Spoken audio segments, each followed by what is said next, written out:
नमस्कार और आप देख रहे हैं पंचायत टीवी। मैं इस वक्त मौजूद हूँ गाज़ीपुर बॉर्डर पे। गाज़ीपुर बॉर्डर जहाँ पे पिछले 70 दिनों से अनशन चल रहा है। यहाँ पे बहुत सारे किसानों के संगठन आ रहे हैं और बहुत लोग यहाँ मौजूद हैं। जब हम यहाँ पे आए तो हमें एक लाइब्रेरी दिखाई दी जहाँ पे बहुत सारी किताबें रखी हुई थी।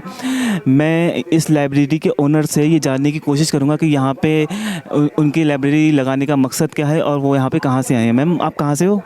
मैं दिल्ली से ही हूँ और जामिया में पढ़ती हूँ। मेरा नाम अभिप्सा है और हम लोग ऑल इंडिया स्टूडेंट्स फेडरेशन जो एक छात्र संगठन है उसकी तरफ से हम लोगों ने दिल्ली एआईएसएफ और एआईएसएफ उत्तर प्रदेश यूपी ने मिल करके यहाँ पर एक कैंप लगाया और एक पुस्तकालय जिसका नाम हमने किसान पुस्तकालय दिया है। और इसमें हमने अलग अलग भाषाओं की किताबें रखी हैं, जैसे उर्दू हुआ, हिंदी, इंग्लिश, पंजाबी, मलयालम, ऐसे अलग अलग भाषाओं की हमने यहाँ पे किताबें भी रखी हैं। और किसान पाठशाला भी हम लोग चला रहे हैं और साथ ही में हमने एक आर्ट गैलरी भी लगाया है जिसमें हमारे संगठन के और साथ ही साथ यहाँ पे जो किसान भाई लोग हैं और जो यहाँ पे स्टूडेंट्स आता है, युवा आता है, वो लोग आकर के ड्राइंग और स्केचिंग करते हैं और अपने विचारों को आर्ट के माध्यम से लोगों तक प्रस्तुत करता है। जो एएसआईएफ संगठन जो है वो वामपंथी विचारधारा का है, तो आप ने यहाँ पे भी बहुत सारी किताबें वामपंथी विचारधारा की रखी हैं, तो आप का कुछ ऐसा है कि आप वामपंथी विचारधारा को प्रमोट करना चाहते हो?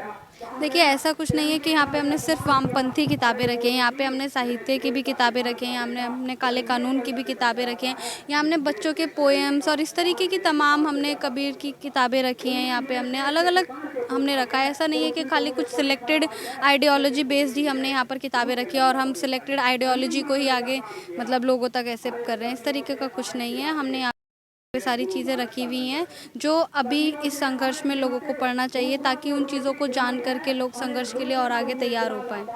मैम, ये बताइए कि जो केंद्र सरकार है उसका कहना ये है कि हम जो कृषि कानून लेके आ रहे हैं वो किसानों की भलाई के लिए हैं। किसान उस चीज़ को समझ नहीं पा रहे हैं, वो कृषि सुधार करना चाहते हैं। तो आप यहाँ पे बहुत सारे किसान भी आते होंगे, तो आपका क्या एक्सपीरियंस रहा? क्या सच में किसानों को पता नहीं, समझ नहीं पा रहे हैं, किसानों को पता नहीं है, या सरकार किसानों को गुमराह कर रही है?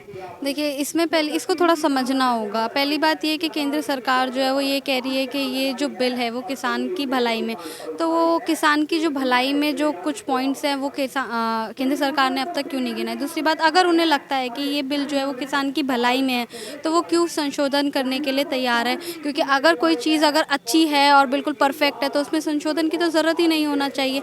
तीसरी बात कि जो यहाँ पर जो किसान बैठा है, अगर कोई 2-2.5 महीने से बैठा है, 120 और 30-40 किसान जो लोग हैं जिनकी मृत्यु हो चुकी है, जो शहादत की तरफ जा चुके हैं, तो वो लोग बेवकूफ़ तो हैं नहीं जो यहाँ पर बैठे हैं ठंडी में और किस हालातों में यहाँ पर बैठे। और केंद्र सरकार उन्हीं को ही पहले एजेंडा चलाती है कि पिकनिक स्पॉट है, फिर एजेंडा चलाती है कि यहाँ पर माओइस्ट है, फिर एजेंडा चलाती है कि ये खालिस्तानी है। तो सरकार आती क्यों नहीं है अब तक, क्यों नहीं इस चीज़ को, इस मुद्दे को इतनी संजीदगी से ले रही है? उनको लेना चाहिए, देखना चाहिए और आना चाहिए कि क्या वाकई में ही ये पिकनिक स्पॉट है या फिर ये खालिस्तानियों का स्पॉट है। उन्हें यहाँ पर आकर के देखना चाहिए कि किस सर्द हवाओं में किसान यहाँ पर बैठ रहा है, किस संघर्ष से वो लोग गुजर रहे हैं, तो उनको इन चीज़ों को समझना चाहिए।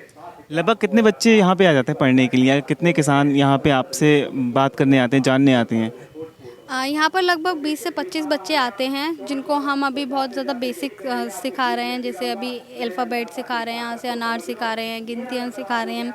और मैं ये बता देना चाहती हूँ कि जो यहाँ पर किसानों के साथ बच्चे हैं और जो बाकी बच्चा लोग यहाँ पर आ रहा है, साथ ही साथ जो यहाँ पे मज़दूरों का बच्चा है, सभी को हम लोग यहाँ पे निःशुल्क पढ़ा रहे हैं।